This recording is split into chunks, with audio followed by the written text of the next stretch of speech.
Hey everybody, today we are talking about Before I Knew I Loved You by Toshikazu Kawaguchi. This is the 6th book in the Before the Coffee Gets Cold series, and it follows the same pattern where we have 4 unique stories in here, and they are as follows. We have 1, The Runaway, 2, The Patient Man, 3, The Secret, and 4, The Father and Son. Now, something that is different from this one and other books in this series is they actually put a character map at the beginning, which is kind of cool. I will say though, as I was looking at the character map myself, it is a character map very specific to this book. So if you look at it before you read, then you are going to know a little bit more details about the characters in the sections than you might have wanted to know yet. I thought it was going to be like from all the previous people in the previous books, but no, it's just, I mean, some of it is. So of course we have like the cafe owners. Nagare Tokita is in here. Miki, his daughter, is in here. So we have like their little family tree right there. And then the woman in the white dress up here. And then it goes down to, you know, Kazu, our coffee pourer. But then most of the strands come off of her, because since she is the coffee pourer, you can see all the different people that she has poured coffee for that have gone in the past or the future. And so some of them like are from, a couple of them are from like the first book that are also appearing in this book again. Still thought it was interesting because it helps for people that haven't read any of these before. If you just pick this one up and read it, then you could know at least the relationship of the people that actually own the cafe and everything. Oh, and something else that's new is that this book has a prologue. So the prologue is just the rules about the cafe and if you can go back in time and how it works. And then it says, here are the 4 in this book. So for a little bit of context, this book is set in 2019 as the main time, which is at least 3 years after the Before the Coffee Gets Cold, because Miki was not born in that book yet, and she is 3 years old in this book. And we have read in one of these other books where she was actually old enough to pour the coffee herself. So we know that another one of these books was set in the future from when this book is. And I think there's a reason for that, and I will go into that later. But anyway, we're in 2019. This section is called The Runaway. When our main character of this story was 14, she tried running away. She ran away for a little bit because she was just really upset. She didn't want to be at home. She'd lost her mother, and she now has a stepmother, but she never wants to call her mom. In reality, this new mother of hers is not trying to replace her mom and just wants a relationship with her new stepdaughter. But she's very cruel to her stepmother, and years have gone by now, and her stepmother has now passed, and she feels regret for how she treated her. She finds out about the cafe. She wants to go back in time so she can apologize to her stepmother about how horrible she was to her. I like how this one's a little bit different because her stepmother actually never visited the cafe, so she thinks that she's not going to be able to go back in time to meet her after all. She's never going to be able to apologize, but they found a way to make it possible where they could still do that, even though she hadn't visited the cafe before. And I think that's nice that there are considerations for that. Like, what if, because a lot of times people that find out like, oh, you can't meet them unless they've been here, they just give up. But in this situation, they were like, no, you don't have to give up. What if you just did this? And I thought that was really cool that there was another way that she could get the closure she needed, that she could apologize by doing it in a different way than how most people use the time traveling chair. The second one is called The Patient Man, and this is about another starting when they're younger. So this even though it's in 2019, it jumps back and forth a lot because a lot of these are where they did something when they were younger and they want to go back to that time to fix something. So in this one, our main character is actually like in his early 20s now, and he comes into the cafe one day and Nagare is like, oh, it's that time of year again. And so clearly he's been coming in here every year for a while now, and it turns out it's been 7 years that he's been doing this. 7 years ago, he actually already used the chair 7 years ago. Fumiko, who is someone from like our very first book, I think, she is, since she's a regular, she's in there and she's like, wait, you already used the chair? Then why are you here?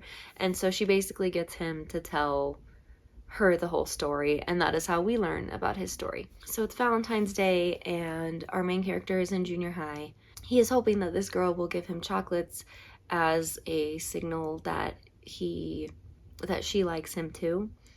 And the day is running out of time and he still hasn't received the chocolates from her.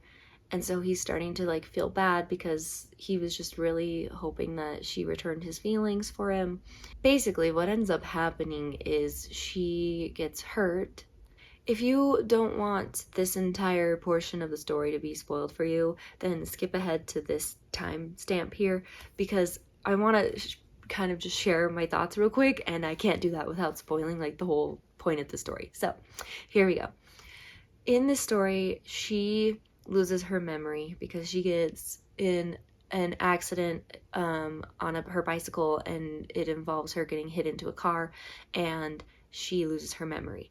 And so she can't even remember this guy and that she liked him. And they end up, like, they thought maybe her, like, because some of her memory stayed, but her short-term memory was, like, gone. So she didn't remember that, but she remembered her family. So they were trying to, like, recuperate the last couple moments, like, year or so that she lost of her memory. They ended up moving her to a new school, I think, and they lost contact. He goes back in time to tell her before the accident happens that he was sorry and that he did like her too, and that he should meet her, or that she should meet him every white day at this cafe every year, and that he'll be waiting for her. So hoping that her memory will come back. And it hasn't in the last 7 years, but he's not losing hope. He's still continuing to do it. He hasn't, decided to move on with another girl. He's like 20 now, 21 or something, and still doing this. But what I find interesting about it is, couldn't he have just like found her and reintroduced himself and become her friend? Like, I don't know if they stayed at the new school forever or if she ever returned back to the school, but couldn't they become friends on like Facebook or something? Or couldn't he have found a way? I mean, maybe that seems really stalkerish, but like, if he knew that he really cared about her, couldn't he have just become friends with her again? And then, then after they had like a good friendship, then he could say, I actually knew you before this. You lost this part of your memory, but I actually knew you. Maybe would be a time, maybe spending more time with her would make her memory come back, and he wouldn't even have to tell her that, and then they could have a relationship or something. I don't know. I just think like the 7 years is a long time to just waste waiting for her to remember when you could just talk to her and like help her remember. Maybe it is because they were children and he didn't have the ability to like find her to make that work. Maybe that's actually why he thought that this would be the better plan. But anyway, that's just kind of what I was thinking when I was reading it. And maybe it would be harder because he was still in school growing up, not an adult yet, and didn't have the ability to try to like reconnect with her or something. I don't know. Anyway, so that's how that story is. And then the next one is The Secret. In The Secret, we have a character who is wanting to actually go in the future because of the secret that she has. She is sick and she kind of just wants to know if she's still alive in 5 years, because the doctor said that there's a 60% chance that she can make 5 years, which seems kind of high, but kind of not high. Like, it's still more than 50-50, but there's a lot of unknowns when traveling to the future. And so the cafe owners, of course, Nagare and Kazu and Fumiko are just kind of like, you know, that like who's to say what it's going to be like if you come in the future, like you might not get what you actually are expecting to happen. And she keeps the secret to herself. She doesn't tell them why she's actually going, but she's like, no, I'm for sure gonna do this. I want to go in 5 years. I need to know things. She goes into the future, and what she learns probably leaves her with more questions than answers, or more. She thought maybe she would be able to decide easier based on what she learned, but then it ends up still being hard for her to decide what she's going to do in the current day. So that's her dilemma. And in the fourth one, it's the father and the son.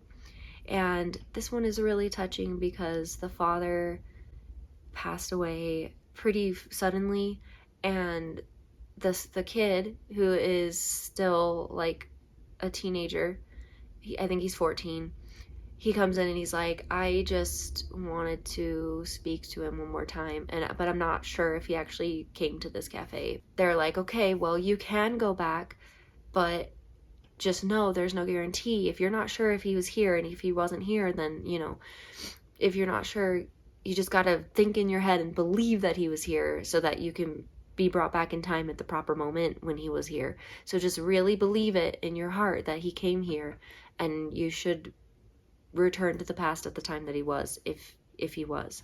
So it's kind of risky in this situation as well, but he decides that it's worth it to try because he really just wants to talk to his dad again. And so that is the fourth and final story in this one. While all of this is happening, there is like a side story going on with Kazu. There is this really nice man named Koku who has been visiting the cafe and has become a regular ever since he saw an art painting that Kazu did in like a museum or a showcase somewhere. He was just blown away by this art that he just needed to meet the artist. And he found her, and ever since then has basically been trying to win her heart. And is very blunt and forward about it. And Kazu knows that he wants to marry her, but Kazu, being that stone cold girl that she is, like, not stone cold, but just very, you know, flat, and doesn't give any emotions away. It doesn't give any indication to whether or not she's like liking him back. But at the very end, we get this little glimmer of hope that maybe Kazu is going to give him a chance, even though she has closed her heart off for so long because she doesn't think she deserves love because of what happened to her mother, and she blames herself when it really wasn't her fault, but she blames herself, and so she feels like she cannot give her heart to another person. She maybe, just maybe, she is changing her mind about that at the end of this book. Now, as from what I've read, I think this author is wanting to take a break, which of course is understandable. He's had 6 of these come out in a very quick time, and I think originally I also read that there was only supposed to be 3 of these. He was only going to do 3, but because they got so popular, he started writing more and gave us 3 more. And so I think he is like kind of burnt out a little bit and going to take a break. And if that's the case, you know, more power to him. But I also will very much welcome him back whenever he wants to start writing more of these. But I think that this is just a really good series. It's just, you know, it's got a lot of heartwarming things in it, and just, you know, gives you hope that you can still have closure for things. It gives you hope in just a lot of different ways. And so if he continues to write them in the future, you know, I've already said this before, but I'll always read them. And so hopefully he will come back and write them eventually. But earlier when I was saying how the timelines are kind of hard to keep track of, I think that's why, is because he was originally just going to write 3, and then one of them was kind of meant to just be the end. But then because they got so popular and he's like, oh, well, I'll write some more, he's been going back in time to write things that happened in that gap. Like when Mickey was 3, and then all of a sudden she was like 7, and then there's also a moment when she's older than that too. So he's writing stories that happened in between, before Mickey is old enough to like pour the coffee. So I don't know if he'll ever do more after, like, with Mickey being the coffee pourer and like do that, and kind of where Kazu's no longer pouring the coffee. I think he could do that, and but Kazu's just like really important to the story, so maybe that's why he was just wanting to end it right there when she retires from doing that. But I don't know. What are your thoughts about that? But anyways, I'm gonna end it there. Hopefully you were able to gain something from my thoughts about this. Please let me know if you've read this, if you enjoy these, if you plan to read this one. But yeah, thank you so much for watching. I appreciate you, and I'll see you in the next one. Bye.